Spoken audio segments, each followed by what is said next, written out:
How's it going, everybody? Welcome to another edition of the Cream City Cast. I am your host, as always, Dylan Piccolo, joined with me now, as always, with my good friend, Alexander Juno. Al, what's up, man? How are you doing? Kind of an indifferent weekend for the Bucks. Yeah, could have gone a little better. Could have gone a lot worse. What was weird is that they got off to a bad start in both games, and then it kind of got better from there in both games, but sort of different endings. So we'll put the games on the back burner because we had a bit of news going into the weekend with Thon Maker. Woj tweeted that Thon is sources telling him that Thon wants a bigger role and wants to be moved because he can't see that bigger role with the Bucks. This is interesting. I mean, Thon has had 5 DNPs in the month of January. So, I mean, his minutes have definitely been reduced and have been reduced even before that. So I can understand where he's coming from. But he also hasn't really played himself into any minutes on the other side. So I don't know how I feel about it. I'm kind of in the same boat. I think that a case could be made that he should play over Ursan with how Ursan's played this year, but Ursan's more of a 4 and Thon's more of a 5, so it's kind of like a sticky fit. But I think it's pretty clear that DJ has been better.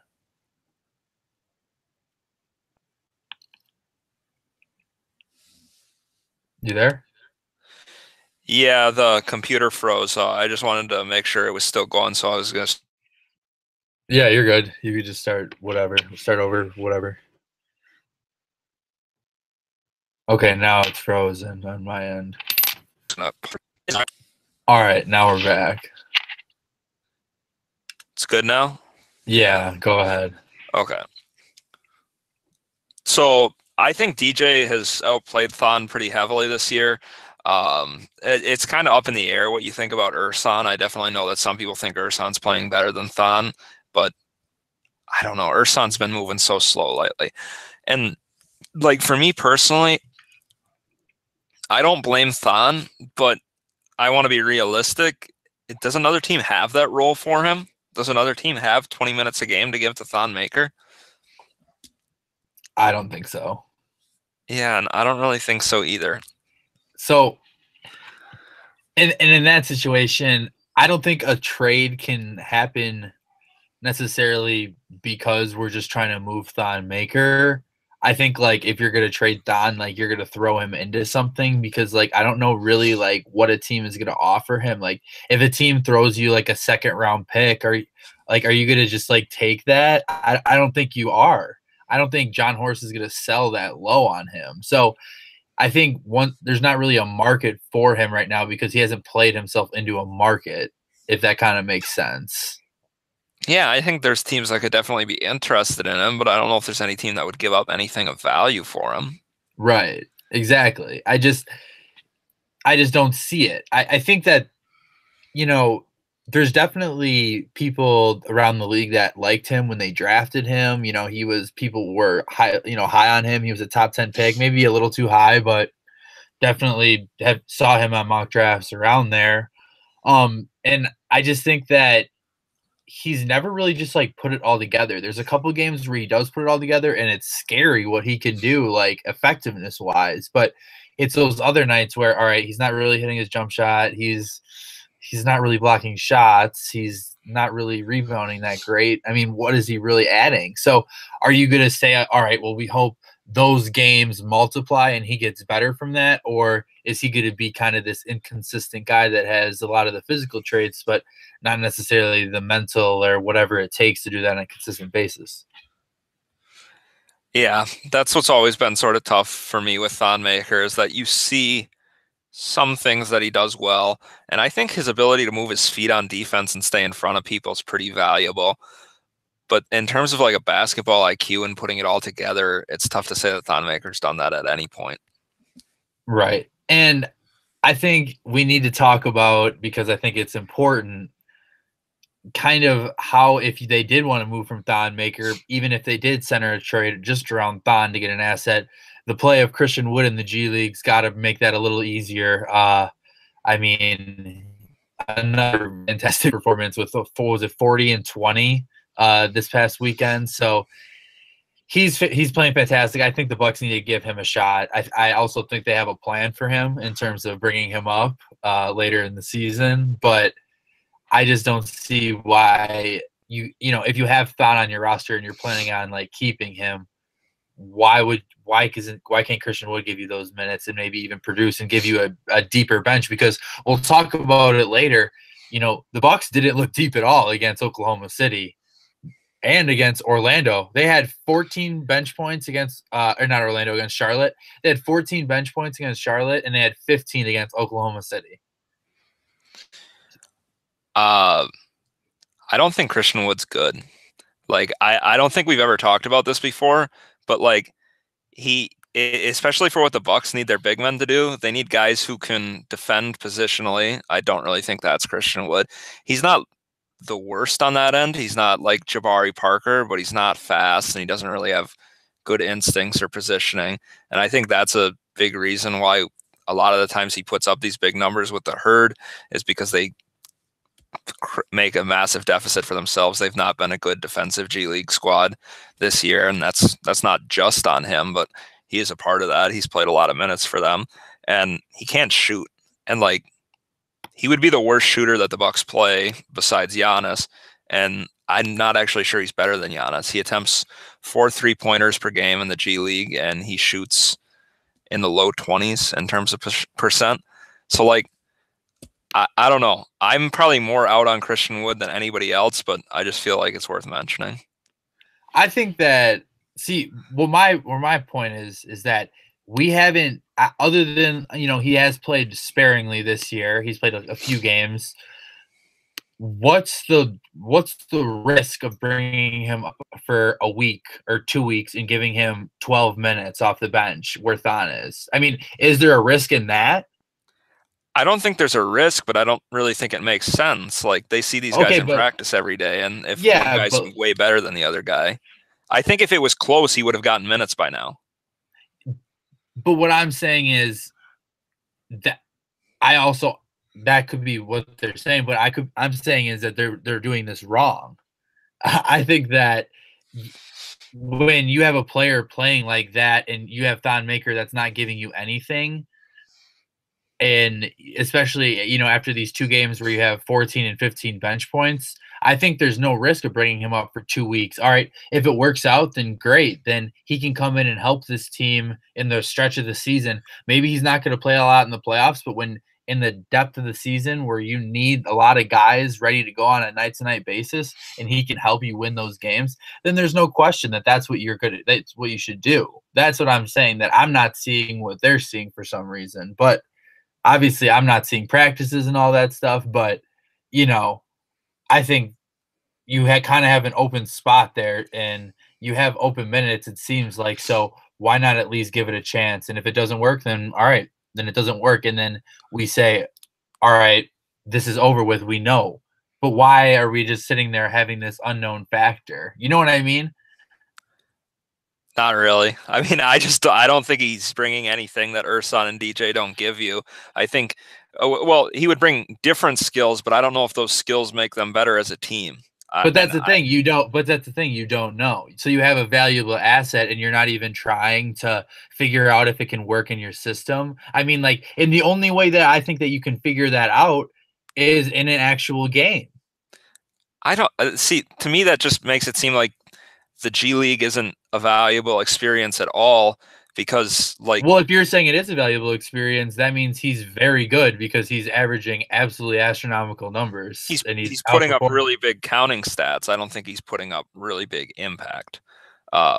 Just he's putting the ball through the hoop a lot, and he's getting a lot of rebounds. I don't necessarily agree that that's like a huge impact necessarily. I think in many ways it's just somebody has to score the ball, and he's been the guy that scores the ball. I don't think that the Bucks are. His true shooting percentage is 61%. I mean, he's obviously getting easy shots and doing it well. So I just think that, you look at the bench scoring the last 2 games. Obviously, you can't jump off a cliff, and I'm not saying that this move would necessarily be jumping off of a cliff. I mean, just inserting him in the lineup for a couple of games, I think, I don't think that there's no real reason why not to, especially if you have someone that doesn't want to be there and doesn't on the team. I mean, well, Thon wants to be in the lineup. You're talking about putting him over Ersan or DJ, not over Thon. No, I'm just telling him. I'm talking about putting him on a roster where he can actually play. Because like if he's not on the roster, he can't play. I'm saying if your intention is not to play Thon that night, if you're saying, all right, we're not going to play Thon, why not give Christian Wood an opportunity to step in and get some of his minutes that night? I get they don't necessarily play the same position, but you can arrange it where Christian Wood can get minutes. But you're just saying you want Christian Wood suited up on the bench instead of in a suit behind the bench. Because, like, Thon Maker isn't getting minutes right now. That's what I'm saying. I'm saying, what's the point of having – you know what I'm saying? Why not at least have the opportunity where, all right, well, maybe the Bucks bench isn't scoring that well and you need that little punch. All right, well, if you don't have him on the bench, you don't have – Thon Maker's not going to do it because you don't believe that because you're not playing him. Yeah, we're just going to have to agree to disagree. I don't think that Christian Wood is that. If Christian Wood put up massive stats in the G League last year and nobody really wanted him on their team. He was first team all summer league and then he didn't get signed for 3 months and then he got signed to a partially guaranteed contract by the Bucks. I just feel like there's something there's a disconnect between the numbers and what we're actually seeing him get. So then what's the end game then? With him, because did they sign him because he might be good somewhere else and we don't want to look like idiots, so we're just going to stash him so no one can ever know that? I think they signed him with the hope that he could improve his defense and his 3-point shooting, and I think that's sort of what they were talking about, or not he was talking about when he said Coach Bud what did he tweet the other day? It was something to the effect of Coach Bud told me what I have to do. I'm going to go down and make the most of my time, and then I'm going to come back and I'm going to kill it. Something like that. Yeah, he had a tweet like that, and I think it's something like that where Bud and his staff are giving him a list of things that he needs to improve on before he can help them, and they're going to see if he can improve on those things. Because I do think that the skills he does have, soft touch around the rim, fairly good rebounder. That's another thing. I don't know how much I want to read into G League rebounding just because the guys on average are smaller and less athletic. So I don't know. We've seen a lot of these guys. And that's like saying, I don't want to that's like saying that you can't look into Giannis's the Bucks' rebounding because, all right, well, Giannis is getting so many open rebounds because of Brook Lopez. That's not necessarily Giannis saying, all right, I'm going to go up and grab the ball. It's all right, well, there's no one around and I'm going to grab it. I would say that Giannis's rebounding numbers are kind of hollow. Exactly. Exactly. All right, well, then that's fine. All right, let's move on. I don't want to be a hypocrite. Yeah. Let's move on. All right. We'll see. I'm on your side, Christian Wood. Free Christian Wood. I'm not. All right, and that's fine. That's okay. This is all good. This is fine. People who disagree all the time. It's all good. It happens. But we have more to talk about. So let's talk about the next thing I wanted to discuss was the Anthony Davis situation. It's kind of hard not to. I wrote an article. You can check it out at DP_hoops. It's on Anthony Davis and the Bucks' chance to get him. I don't see really a route for Anthony Davis to land in Milwaukee, as many people are saying it's so easy. Oh, just go trade Middleton, Bledsoe, all the first-round picks that we don't have. But it's fun to talk about. So what are your kind of opinions? Obviously, there's a whole other side of what actually will happen, but just kind of from the Bucks perspective, what does this mean? Because the Bucks could go after a couple other guys on the Pelicans if they decided to clean house, and there actually could be some options there. The first thing I kind of want to say is that I don't think that there's really a way for Anthony Davis to come to Milwaukee. I think that the fit is interesting with Giannis, but that would be like another podcast. I don't really want to waste time discussing their fit. I do think they would fit way better than Boogie and Anthony Davis did because they're just really much different players. Boogie is sort of slow, so this would be a fast front court with very versatile bigs. But in terms of how he would get here, I don't personally see value in Middleton and Bledsoe to the Pelicans at all. So like the deal that I sort of proposed on Twitter was basically the 5 guys the Bucks have on rookie contracts: Brogdon, Brown, Wilson, Maker, and Dante DiVincenzo. And then I think I needed to use Jason Smith as salary filler or something like that. So the Pelicans get 5 young guys that are probably rotation players at their best, except for Brogdon's probably a starter. There's really no reason they should take that. I think the Pelicans should be able to get Jason Tatum. I would probably prefer Lonzo Ball over any of those players, and I don't really see a reason why they couldn't get Lonzo.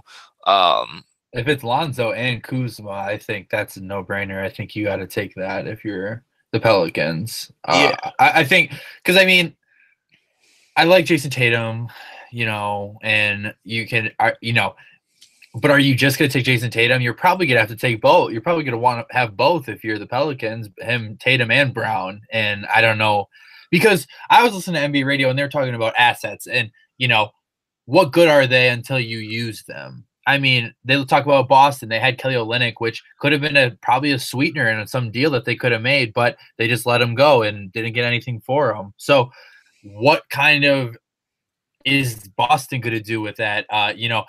Is New Orleans going to say, all right, well, Anthony Davis said he wanted to trade. Are we going to let him play once he gets back, from his finger injury? How is that going to go over with the fans? Do the fans really care? I mean, is New Orleans basketball safe right now? Like, who knows really? So I think there's a lot that can be played there, but I'm with you. I don't really see like an easy path for Anthony Davis in Milwaukee, but maybe someone else from the Pelicans. Before we move on to the other people from the Pelicans, who I think there are 2 guys that are kind of interesting.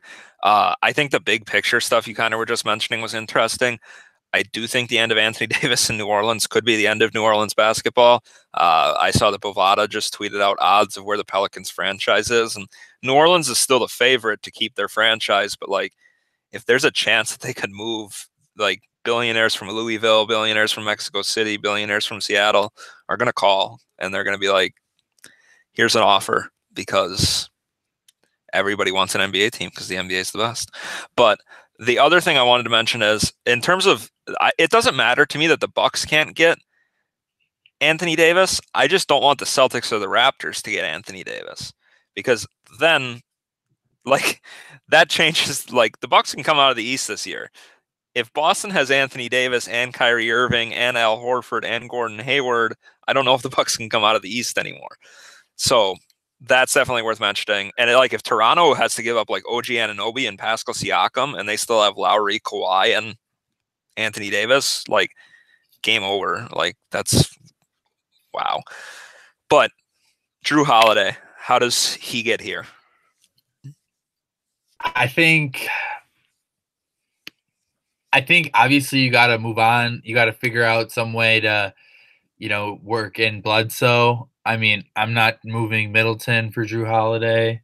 I'm looking at Bledsoe and trying to fill around that. I like Drew Holiday a lot. I think what he brings, I think offensively is good, but what he can bring on the defensive end of the floor is really good too. I think he could fit well what Budenholzer does here, and I think he's a good fit for the system. I think just making obviously the money work is fine, because I mean, I think as Bucks fans right now, we're kind of at the point where it's like, all right, well, obviously, like, we love Middleton and Bledsoe, but the second Anthony Davis was said to be on the market, everyone. Well, we can trade Bledsoe, Middleton, Brogdon, whatever. Doesn't matter.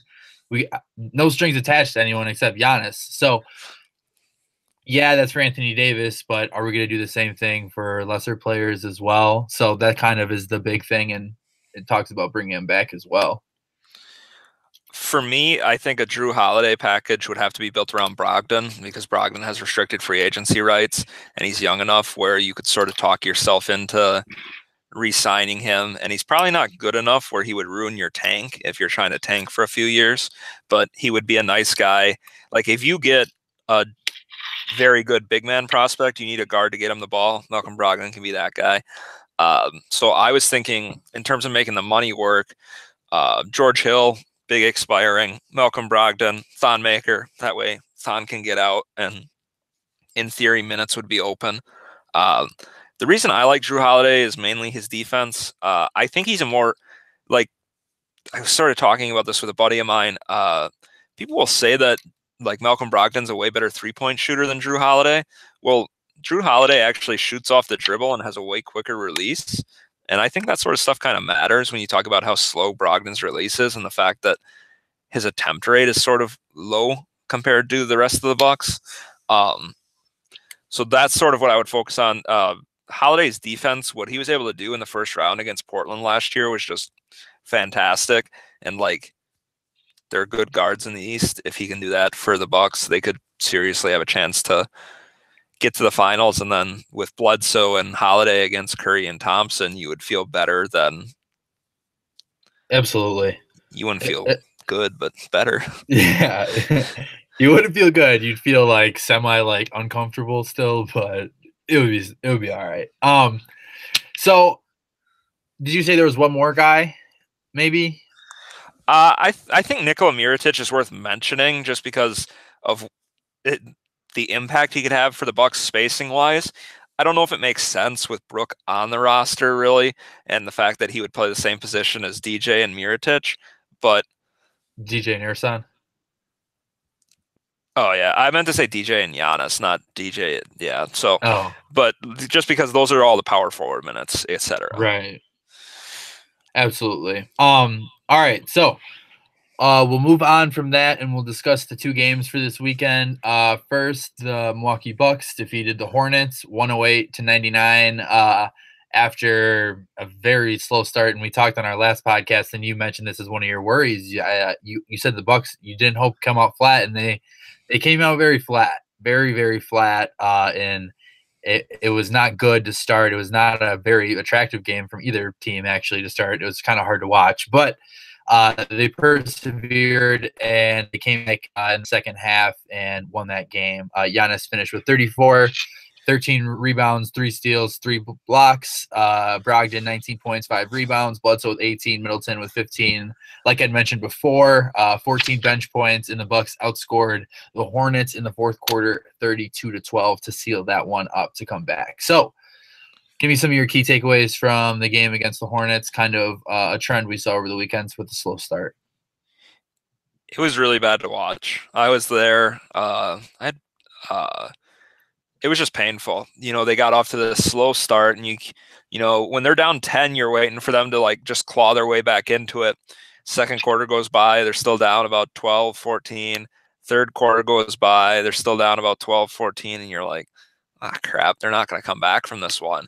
And then in the fourth quarter, they just stopped Charlotte from scoring altogether, and they made a 10-point deficit into a 10-point lead, and it's like, yeah, you can't do that. You can't do that against good teams, and that was sort of what we saw against OKC. But against the Hornets, they were able to get it done. They really kept Kemba in check, which is sort of the one thing I said to look for is, can they keep Kemba in check? The answer to that was yes, and they still struggled. So that was something I found kind of weird, that the Hornets took a different approach and were still competitive. Yeah, Kemba really struggled. He was 3 of 12 from the floor, 1 of 4 from behind the arc, only got 3 free throw attempts, which is kind of light for him. Like I said, the 10 points and a -7.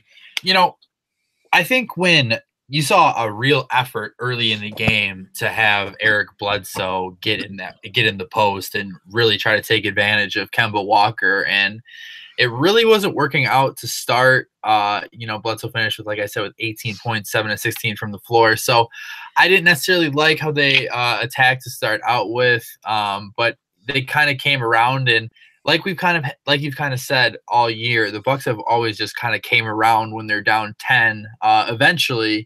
And they have done it every time, but they didn't finish it against Oklahoma City, and that was one of my key points that I wrote was, you got to do this against both teams, and it's hard to do it, especially on the road. And I kind of a weird 5 o'clock game. It was a weird game. It was one of the weirder games of this season, I thought, just kind of from all the different parts of it, like Steven Adams getting hurt, turnovers. It was kind of a weird game. Yeah, the two words I would use to describe it were poorly officiated. We haven't really talked about this, but the way that Giannis gets officiated sucks. Like, he gets hammered every time that he goes to the rack, and sometimes like the guys get all elbow, and it's like, what are you looking at? Like, it's right at your eye level that he's getting smacked. So where are you looking? There was one play that he got called for an offensive foul on sort of a Euro step where Jeremy Grant just kept stepping back with his arms in front of him, and it's like, how do you call that an offensive foul? Like, what? And so you just watch the game and you're confused at the whistle Giannis is getting, and that's just annoying. Do you think they just like don't know how to officiate him correctly? Because I mean, yes, I'm sure they're watching a lot because he takes those big steps and everything like that. But what is it? Wouldn't that lead to more travel calls? Like, I could tolerate more travel calls because you're not seeing it correctly, but like the contact seems like it should be black and white. I know it's pretty obvious. I know some people say that because he's so big and strong, they try and give smaller defenders an advantage against him, but like, that's not how basketball works. Like, if you think that he's using his strength, like, how? Like, by stepping towards somebody, because that's not an offensive foul. Like, if he was shoving off, yeah, absolutely call that. But yeah, I don't know. Like, he's got to finish through contact at times and stuff like that, and he does a really good job of it. He draws a ton of and ones, but it's frustrating to me that people the entire way he's officiated is just frustrating to me. And then, it's bad enough when he doesn't cash it in at the free throw line, but like, at least give him the chance to not cash it in at the free throw line, because it's watching all these no calls kills me. And then like, he starts the game off 0 of 6 from the field, like, or so, maybe it was worse than that, but like, Giannis is never going to go 0 of 6 from the field without contact. Like, exactly. He's getting fouled.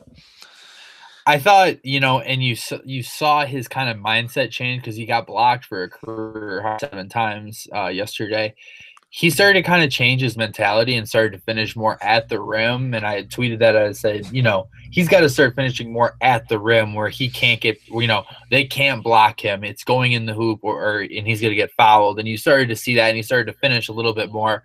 But I thought Oklahoma City's defense was just absolutely suffocating in the first half and the second half. I mean, despite the Bucks scoring 70 second half points and only 42 in the first, but in the second half to score 70 and still kind of play that defense, because they knocked the Bucks out of rhythm. I mean, Chris Middleton got hot for a little bit in the fourth quarter, which was nice to see. But man, they knocked the Bucks out of sorts by really packing in that paint and kind of rotating over to stop Giannis, especially on the drives, and everyone. In terms of defensive talent, do you think OKC is the best in the league? I'd say athletically, yeah. I know Westbrook isn't like I'm a huge Westbrook critic. Like, I don't really care for his game a whole lot, but the other guys on that team are just like beasts. Paul George, beast. Steven Adams, beast. I thought Jeremy Grant played pretty good defense on Giannis. I was complaining about one call and stuff like that, but overall pretty good. And then they bring Nerlens Noel off the bench, who's really like, that's what he does, is play great defense. Yeah, so Jeremy Grant had 5 blocks. That just seems wild to me. And Dennis Schroeder, pretty good athlete too. Yeah, it's a tough team to play. Yeah, it was a weird game and a tough team to play. Kind of, I mean, they're the third best team in the Western Conference, so I mean, you look at it, that was probably like a top six matchup between in NBA teams, probably at least. Yeah, depending. Yeah, I think Probably. OKC's probably the sixth or the fifth best team in the league. Uh, yeah, so that's one of the Bucks' hardest games of the year to play a top six team on the road. So, uh, And I mean, think about if Brick Lopez was than what he was in the first quarter. Think about that, because that's a real scary thought. it Re- the game had the potential to get ugly. They didn't really have many runs until the fourth quarter, and the Bucks were down, 14-16 for a lot of the game. If OKC goes on a 6-point run, the Bucks are close to getting 20 piece, Yeah, it didn't go great. I mean, it's I'm kind of glad we don't have to see this team again. Like, the next time we see them will be April 10th, the last regular season game of the year, and there's a good chance that one of these teams the game doesn't matter for at all. Like, the Bucks could have the one seed clinched if they beat the Raptors next week and they're a game ahead of them. They have the one seed clinched. They wouldn't even need to try against OKC. But yeah, and then you wouldn't see him again, and it wouldn't be a problem. One play that I just like can't get over is that Bledsoe pass at the end. I think like he was just indecisive and just kind of let go of it at the end. But I think it's easy to say, all right, well, man, he struggled in a clutch time in the playoffs, and another bad thing happened here. Could those moments stack upon each other? I mean, is that going to play into what they're going to do in the offseason trade deadline? I mean, all hypothetical things, but all could be definitely true. What are your thoughts on kind of that? I'm starting to worry about his shooting.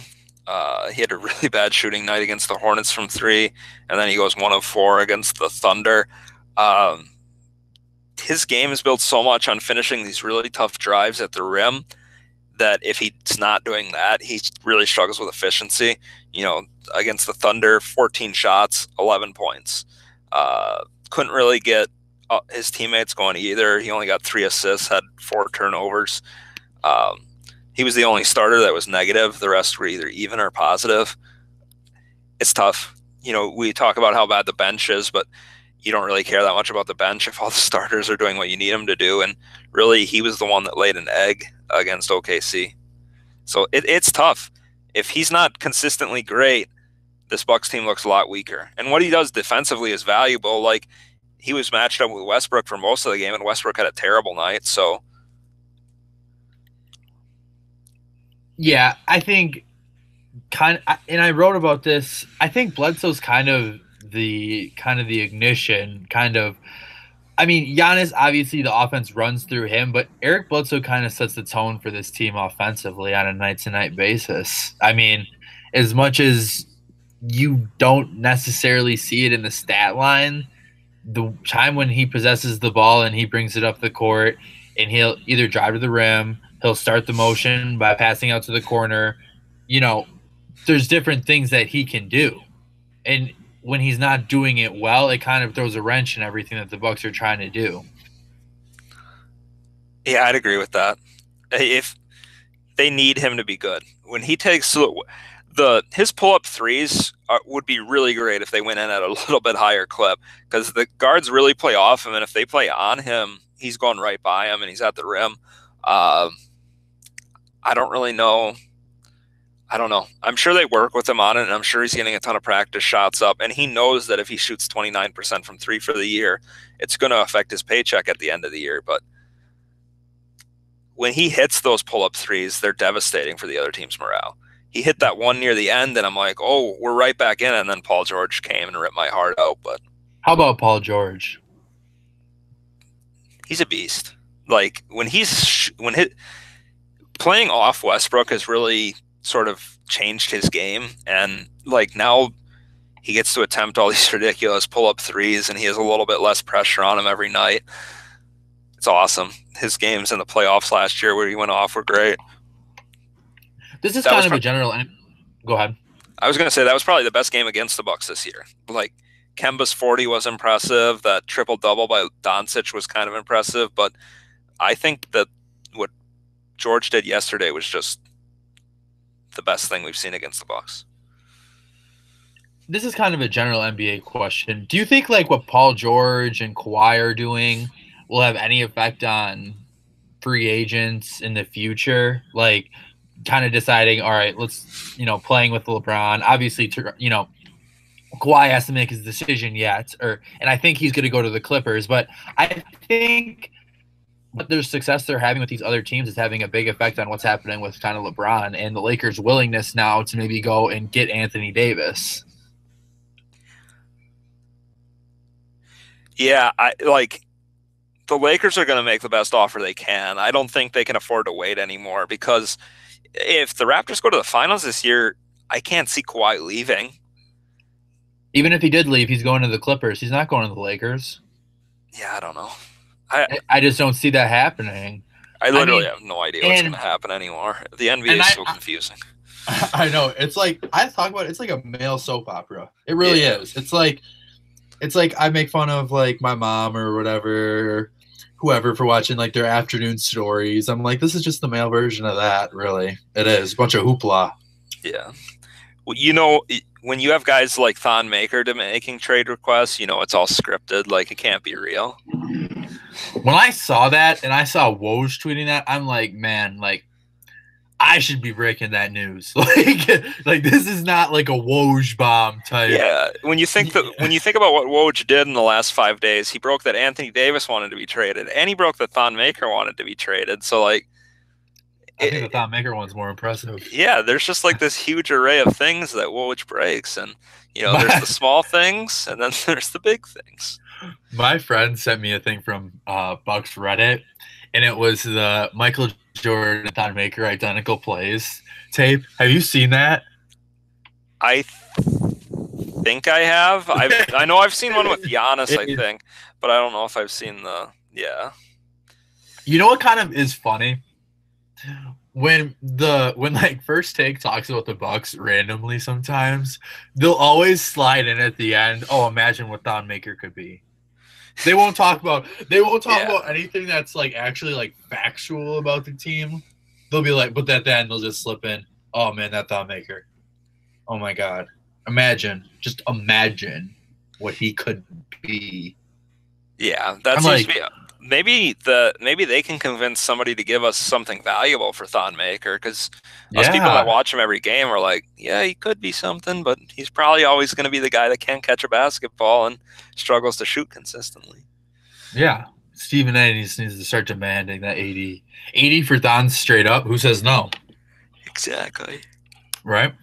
Well, me. That's true. All right, well, that's going to do it for this edition of the Cream City Cast. The Bucks have a few games this week. They play the Pistons. All these games on the road. They play the Pistons on Tuesday, the Raptors on the TNT game on Thursday. Then they play Saturday at Washington, and then they'll finish up the road trip on Monday against Brooklyn. So should be an interesting stretch. Probably a lot of wins. That Toronto game, obviously, the big one we're going to circle. So we're going to come at you with a Pistons recap. I don't think we're going to do a Pistons preview before tomorrow because we're getting this one out so late. So we'll do that, and then we'll preview the Raptors on Wednesday for you then as well. So my name's Dylan Piccolo. I'm joined, as always, by Alex Juno at Junes Fishiz on Twitter. You can check me out on Twitter at DP_hoops. Check out all the great content we have out at creamcitycentral.com. Check out all the cool stuff that Al's tweeting because he's just a ruckus on Twitter, an absolute ruckus. So we want to thank you very much for listening to this edition of the Cream City Cast. Please rate and subscribe on iTunes, as well as we have a follow page on SoundCloud. So thank you. Have a good night and go Bucks.